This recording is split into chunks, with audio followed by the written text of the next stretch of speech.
கதை எழுந்து வரும் கோவில் மன்றத்தில் ஆவலோடு ஹனுமன் வந்தான் பக்தர் கூட்டத்தில்.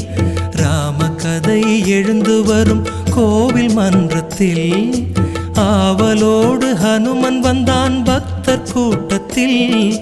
கதையை கேட்டதும் அவன் மகிழ்ச்சி கொள்கிறான். ராமநாமத்தால் ஹனுமன் பணிவு கொள்கிறான்.